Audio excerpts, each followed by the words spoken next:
Саламатсыздар ма, құрметті әріптестер?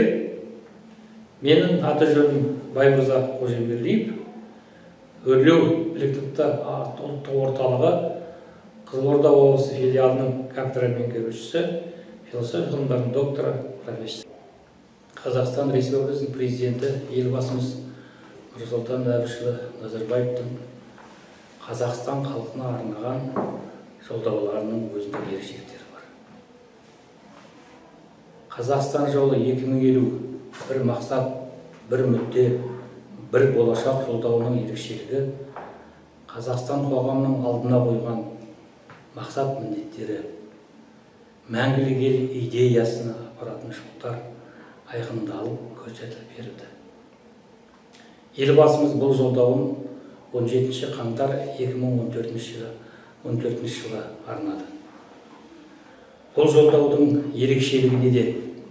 Бұл жолдаудың ерекшелігі тұңғыш рет мәңгілік ел идеясы көтерілді. Яғни Қазақстан қоғамы әлемдегі қауымдастықтың бір белгілі мүшесі ғана емес, әлемдік дамуда өзіндік алатын орны бар екендігі көрсетілді. Бұл жолдауда елбасымыз Нұрсұлтан Әбішұлы Назарбаев Қазақстан экономикасының дамуының негізгі бағыттарын айқындады. Қазақстан ұзақ мерзімді дамудағы экономикасының негізгі көрсеткіштері айқындалды. 2050 жылға дейін Қазақстанда өмір сүру үшін аса қауіпсіз және жайлы елдердің біріне айналуы тиіс. Себебі біздің байлығымыз да, бақытымыз да болған мәңгілік ел тәуелсіздігімізді көзіміздің қарашығындай сақтай білуіміз керек деп атап өтті елбасымыз Нұрсұлтан Әбішұлы Назарбаев. Қазақстан әлемдегі дамыған 50 елдің қатарына ену стратегиясын қабылдады. Қазақстанның әлемдегі дамыған 30 елдің қатарына кіру тұжырымдамасында алдағы жұмыстың ұзақ мерзімді басымдықтар белгіленді. Бұл қандай басымдықтар? Бірінші, инновациялық индустрияландарды трендін түзеу және күшейте түсу маңызды. Екінші, бізге дәстүрлі өндіріс секторлар тиімділігін арттыру маңызды. Үшінші, Қазақстан геологиялық барлау саласы бойынша әлемдік нарыққа шығуға тиіс деп атап өтті елбасымыз. Екінші бағыты, Қазақстанның агроөнеркәсіп кешенін инновациялық бағытқа түсіру маңызды. Баға қалыптастырудың ашық тетіктері арқылы тиімді жер нарығын құру маңызды. Қазақстан ет және сүт өнімдерін экспорттайтын өңірлік ірі елге айналуға тиіс. Сонымен қатар, елбасымыз атап өткендей, біз аграрлық ғылымды дамытып, сынақтық аграрлық инновациялық кластерлар құруымыз қажет. Мінекей, елбасымыз атап өткен осы бағыттың қазіргі таңда іске асып жұмыс істей бастағандығын көріп отырмыз. Қазақстан аграрлы ел.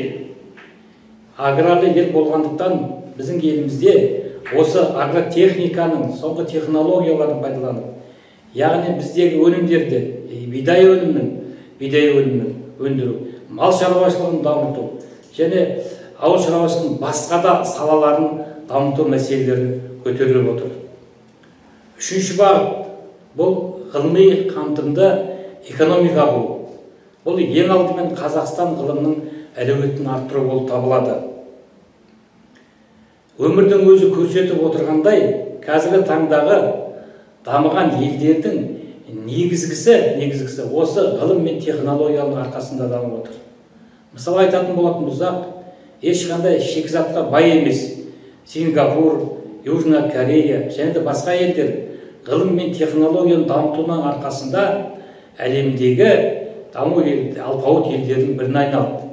Сондықтан да біздегі ғылымға бөлінетін қаржы жылдан жылға көбейіп келе жатыр.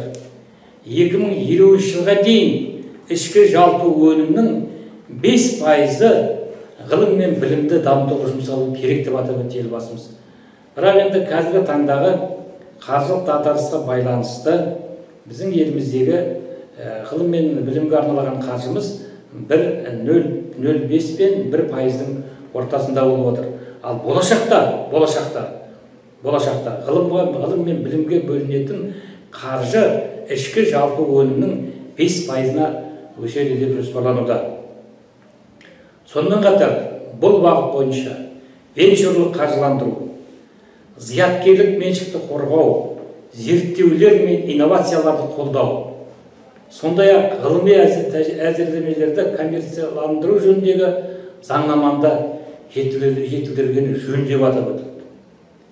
Төртінші бағыт бұл инфрақұрылымды ұштаған агломерацияның, көліктің, энергетиканың қарқынды дамуын қамтамасыз ету болып табылады.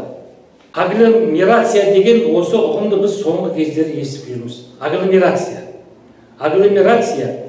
елді мекендер агломерациясы экономикалық, мәдени және тұрмыстық жағынан бір-бірімен тығыз байланысты елді мекендердің шағын аумаққа топтануын шоғырландыруын айтады.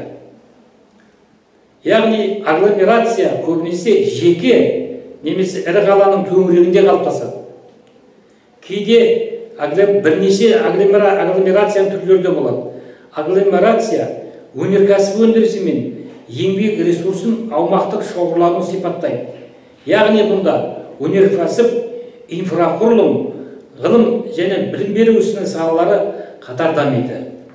Яғни үлкен ірі аумақтарда ғылыми, техникалық парктер салынады деп отыр. Мұның басы да басталды. Мысалы, Алматы қаласында және Астана қаласында қазіргі таңда ірі ғылыми парктер салынып, жұмыс істей бастады және олар өздерінің жемістерінде беріп жатыр. Сонымен қатар логистикалық қызмет көрсету секторында дамыту қажеттігі атап өтілді. Бесінші, бұл бұрыннан бастап осы елбасымыз өзінің Қазақстан халқына арнаған алғашқы жолдауы 1997 жылы күз айында жолдаған. Осы жолдаудан бастап айтып келе жатыр, бұл бізде шағын және орта бизнесті дамыту.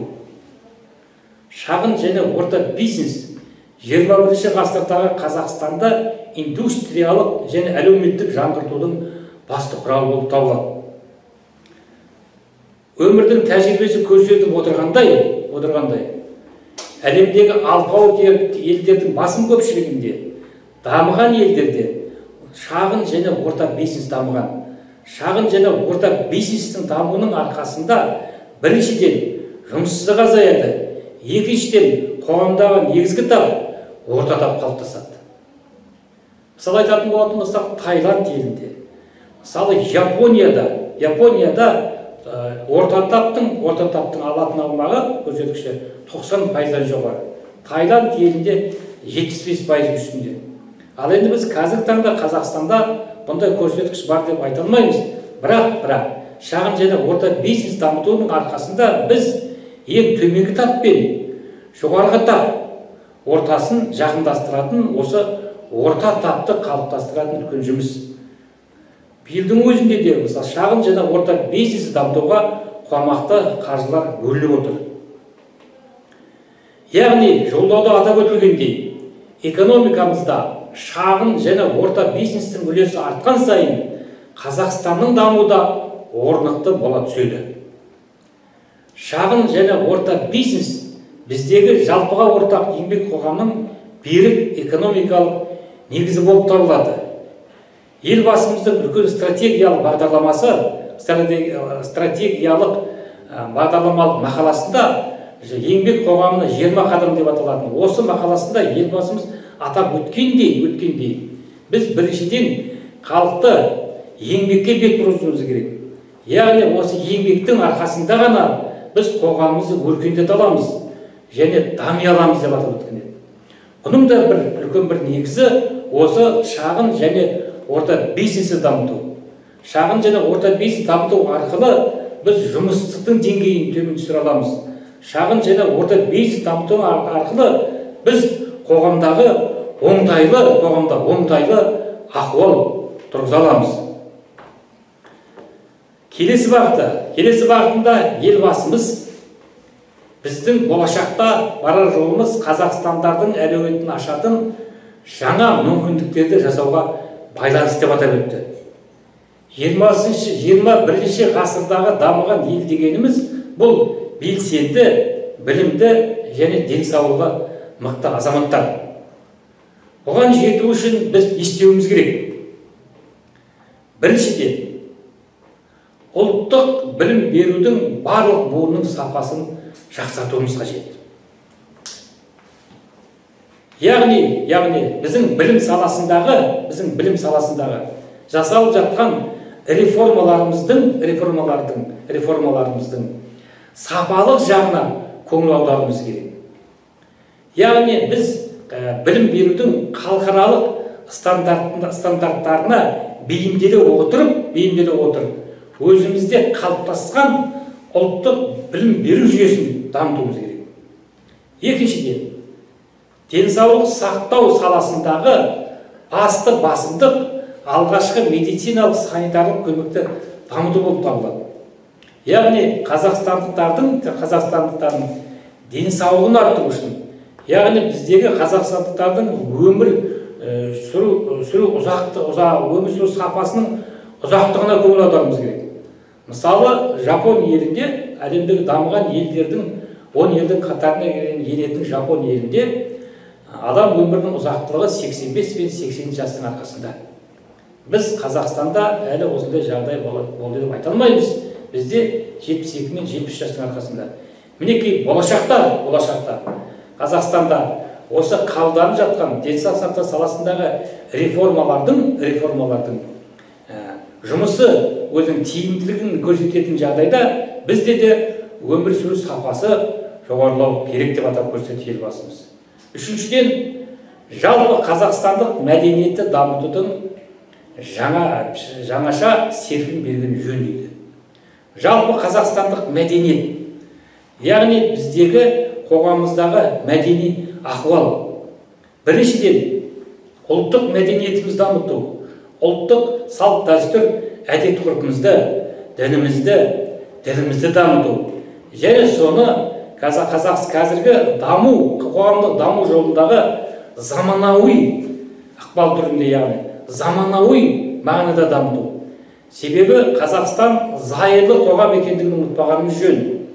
Яғни біздің Қазақстан қоғамында дін қоғамнан бөлек өмір сүреді.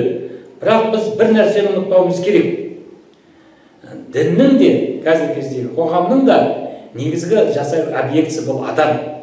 Яғни адам осы қоғамды дамытатын, осы қоғамды қозғайтын, керек болатын болса, осы қоғамдық дамуды тежей алатын адам. Яғни діннің де, мемлекеттің де негізгі объектісі адам болғаннан кейін, дін бізде мемлекеттен бөлек деген қағиданы ұстай отырып, бірақ та елімізде болып жататын осы әртүрлі діни сипаттағы діни конфессиялардың, діни ұйымдардың жұмысын мемлекет тарапынан бақылануы қажет және бақыланып та жатыр да. Кішкентай ғана еліміз бар болғаны 17 миллион халқымыз бар. Осыдан 4-5 жыл бұрын Қазақстандағы діни бірлестіктердің саны 5000-нен асып кеткен екен. 5000-нен астам діни бірлестік және 47 діни конфессия болыпты. Бұл саны аз мемлекетке өте көп. 1912 жылы діни бірлестіктер туралы заң қабылданғаннан кейін біздің конституциямыздың заңдылығына сәйкес келмейтін, жұмыстары сәйкес келмейтін көптеген діни бірлестіктер қысқартылды. Соның өзінде де бізде қазір 3000-нен астам діни бірлестік және 18 діни конфессиялар бар. Яғни бұл деген сөз. Осы болып жататын мәселелер мәдениетіміздегі, рухани дүниеміздегі, дін саласындағы, басқа да салалардағы процестер құбылыстардың барлығы да мемлекеттік тұрғыдан бақылану қажет. Яғни біз мәдениетімізді дамытуымыздағы, салт дәстүр, әдет ғұрпын дамытуымызда жаңаша серпін беруіміз керек деді. Төртіншіден, білім беру денсаулық сақтау, әлеуметтік қорғау қызметкерлерінің әлеуметтік пакеттерін қайта қарастырған жөн. Дұрыс, білім беру саласында, біздің денсаулық саласында және әлеуметтік қорғау саласындағы біздегі қызметкерлеріміздің әлеуметтік жағдайы өте жоғары деп айта алмаймыз. Міне сондықтан да осы жолдауда Қазақстан 2050 стратегиясында бюджеттік саладағы қызметкерлердің еңбек ақысын көтеру межеленіп отыр. Ол аманшылық болатын болса, осы мысалы 2015 жылдан 16 жылдан басталды, жаңа жылдың басынан бастап денсаулық саласының қызметкерлері 29%, білім беру саласының қызметкерлері 28%-ға еңбек ақылары көбейтілді. Бұл деген сөз мемлекет тарапынан осы саланың әр қашанда қарамағында болатындығы және осы салада жасалып жатқан жұмыстардың барлығында мемлекет тарапынан қарастырылып, мемлекет тарапынан қамқор болатындығын көрсетеді. Әлеуметтік сала бойынша салада, яғни біздің зейнеткерлердің жағдайы, біздің халқымыз, біздің бар болған санымыз 17 миллион болғанмен, біз зейнеткерлердің саны жөнінен әлемдегі елдердің қатарында, алдыңғы қатарында екенбіз. Сондықтан да қазір мынау зейнеткерлердің жасын, зейнеткерлердің жасын көтеру мәселелері де көтеріліп жатыр. Бірақ бұл мәселе үкімет тарапынан, яғни халықтан бір әртүрлі пікірлер болып, қазіргі таңда кезең бойынша көтеру мәселесі қозғалды. Бесіншіден, мүмкіндігі шектеулі азаматтарымызға көбірек көңіл бөлуіміз керек. Олар үшін Қазақстан кедергісіз аймаққа айналуға тиіс дейді. Мүмкіндігі шектеулі. Біздің қоғамымыздағы осы соңғы кездері айтатын болатын болсақ, әсіресе жастардың арасында мүмкіндігі шектеулі балалар мінекей көбейіп кетті. Оның әртүрлі себептері бар. Оған әлеуметтік жағдайды, я болмаса басқа да жағдайларда айтатын болатын болсақ, бірақ сонда да болса осы дейді мүмкіндігі шектеулі азаматтар дейді. Яғни олардың дейді құқықтары дейді ешқандай бұзылмауы керек дейді. Яғни олар үшін Қазақстан өмір сүруге жайлы аймақ болу керек деп атап көрсете аласымыз. Мінекей біздің білім саласында қазір инклюзивті білімге көбірек көңіл бөлініп жатыр. Бұл инклюзивті білімнің мақсаты қандай?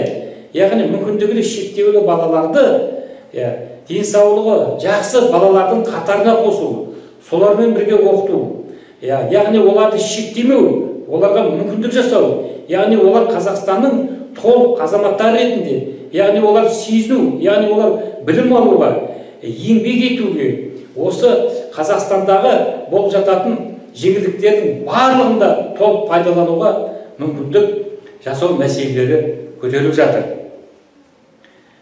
Қазіргі салада өзімізге енді жақын саланы айтайық, мысалы, білім беру саласында.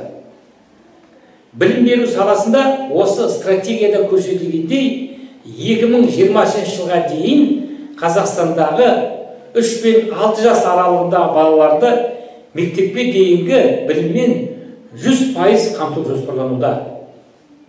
Мінекей, осы жолдау өткеннен кейін қазір осы жұмыстар толық іске асырылып жатыр деп айтсақ та болады. Мысалы, Қызылорда облысында 18 жылға дейін, 20 жылға дейін қарамай-ақ, 18 жылға дейін мектепке дейінгі біліммен 100% қамтамасыз ету жоспарлануда, іске асырылып жатыр. Яғни бізде мемлекеттік балалар бақшасымен қатар жеке серіктестіктің арқасында, жеке меншік серіктестердің арқасында бізде жеке меншік балабақшаларда салынып жатыр. Мінекей, яғни бұл деген сөз 2020 жылға дейін де жетпей, Қазақстанда осы мәселе шешіледі деген сөз. Оларға заманауи бағдарламалар жасаумен оқу әдістемелерін білікті мамандарды ұсыну маңызды екендігін атап отыр. Орта білім беру жүйесінде жалпы білім беретін мектептерді Назарбаев зияткерлік мектептеріндегі оқыту деңгейіне жеткізу мәселесі. Қазіргі таңда осы Қазақстанның білім беру бағдарламасында 2016-2019 білім беру бағдарламасында осы биылғы оқу жылынан бастап 2016 оқу жылынан бастап бірінші сыныпқа, онан кейін 17-ші жылы 5-ші, 6-ші, 7-ші, 8-ші, 9-ші сыныпқа, 18-ші жылы 9-ші, 10-ші сыныпқа Назарбаев зияткерлік мектептерінің бағдарламасы бойынша оқыту басталайын деп жатыр. Бұл деген сөз елбасының жолдауда көрсетілген мақсат пен міндеттерінің орындала бастады деген сөз. Яғни бұның нәтижесінде біздің мектептің түлектері қазақ тілінде, орыс тілінде, ағылшын тілін үйреніп қана қоймай, жақсы білім алады. Көптілділіктің пайдасынан басқа ешқандай зияны болмайды. Көп тіл білімнің арқасында біздің жеткіншектеріміз әлемнің кез келген түкпірлеріне барып, жұмыс жасап қана қоймай, ол жерде олар білімдерінде жетілдіре алады. Яғни Назарбаев зияткерлік мектебінің бағдарламасы бойынша оқытуының арқасында біз оқушыларды сындарлы ойлау, өзіндік ізденіс және ақпаратты терең талдау машығына игерілетін болады. 7-ші бағыт. Біздегі мемлекеттік басқару институттарының жұмысын жетілдіру. Бұл деген сөз. Біз енді кәсіби мемлекеттік құрдық деп айталамыз. Қазақстан осы тәуелсіздіктің 25 жылдығында кәсіби мемлекет құрды. Енді осы кәсіби мемлекеттегі жұмыс істейтін кәсіби мемлекет қызметтерін қалыптастыру. Яғни біздегі мемлекетте жұмыс істейтін шенеуніктеріміз, қызметкерлеріміз кәсіби маман болу керек. Олар тек қана өз жұмысын біліп қана қоймай, олар ішкі мәдениеті қалыптасқан болу керек, мәдениетті болу керек. Және соған орай олардың жалақылары да көбейетін болады. Мысалы, Сингапур елінде қазір әлемдегі аты дүрілдеп тұрған алпауыт қала мемлекет Сингапур елінде ең алғашқы экономикасында жұмыс ол өз жеріндегі кәсіби қызметкерлердің жалақысын көбейту болған екен. Бізде де кәсіби қызметкерлер аманшылық болатын болса, өз деңгейінде болып, яғни қоғамымыздың, мемлекетіміздің дамуына өз үлесін қосатынына сенімдіміз. Әлемнің дамыған 30 елінің қатарына ұмтылыс кезінде бізге адал бәсекелестік, әділеттілік, заңның үстемдігі және жоғарғы құқықтық мәдениет ахуалы қажет. Соның негізінде біз қазақстандық патриотизм қалыптасады дейді. Қандай жағдайда қазақстандық патриотизм қалыптасады? Қазақстандық патриотизм қалыптасу үшін ол адам өз құқын біліп қана қоймай, оның құқығы осы мемлекетте қорғалу керек. Яғни қазақстандық білім алуға, еңбек етуге, өзінің мүмкіндігін дамытуға жағдай жасалу керек. Міне сондай жағдайда ғана бізде қазақстандық патриотизм қалыптасады. Қазіргі таңдағы қазақстандық патриотизм, яғни елімді сүю деген сөз ең бірінші ол адамдағы құқықтық мәдениеттің қалыптасуы. Яғни мемлекетке заңның бұлжытпай орындалуы. Міне заң бұлжытпай орындалса, яғни сонда ғана мемлекетте демократиялық қоғам қалыптасады. Демократиялық қоғам қалыптасқан жағдайда бізде сөз бостандығы, сөз еркіндігі, баспасөз бостандығы, яғни адамның өмір сүру еркіндігіне де жағдай жасалады. Бұның барлығына да жайлы, оңтайлы мүмкіндіктер жасалып жатыр. Яғни заң алдындағы теңдік бұл құқық тәртібінің шынайы негізі болуы тиіс деп ойлаймыз. Сонымен қатар қазіргі таңдағы үлкен бір міндет бұл сыбайлас жемқорлыққа қарсы жаңа стратегияны қалыптастыру және іске асыру жалғастыру. Қоғамның ең ауыр дерті бұл сыбайлас жемқорлық. Қазақстанның өздерінің әр критериялар жағынан, белгілер жағынан, барлық жағынан да мысалы сенімділік, демократиялық даму, білім беру, басқа салаларының барлығынан да көрсеткіштеріміз жақсы, бірақ осы сыбайлас жемқорлық жөніндегі көрсеткішіміз біздің өте жақсы деп айта алмаймыз. Мінекей осы індетті құрту үшін көп жұмыстар жасалып жатыр бізде. Олардың енді қазіргі таңда басты міндет осы сыбайлас жемқорлықтың алдын алу мәселесі. Немесе профилактика жұмыстарына айналысу. Сыбайлас жемқорлыққа жібермеу жолдары, сыбайлас жемқорлыққа жол бергізбеу жолдары қарастырылып жатыр. Міне бұл қазіргі таңдағы аса маңызды міндеттердің бірі болып табылады. Біздің болашағымыз айқын. Біздің болашағымызда негізгі бағдары бар. Себебі біздің ұлтымызды ұйыстыратын үлкен ұлы мақсаттарға жетелейтін ұлы идея бар. Бұл идея мәңгілік ел идеясы. Себебі тәуелсіздігіміздің арқасында біздің халқымыз өздерінің мәңгілік идеяларға қол жеткізді. Яғни мәңгілік ел идеясы арқылы біз өзімізді болашағымызды баяндете аламыз. Яғни келесі ұрпақ біздің болашағымыз осы мәңгілік елде өмір сүретін болады. Себебі Қазақстан 2050 стратегиясының өзі, o стратегиясының негізгі түп қазығы да Қазақстанда мәңгілік ел идеясын құру. Назар аударып тыңдағандарыңызға рахмет. Сау саламат болыңыздар.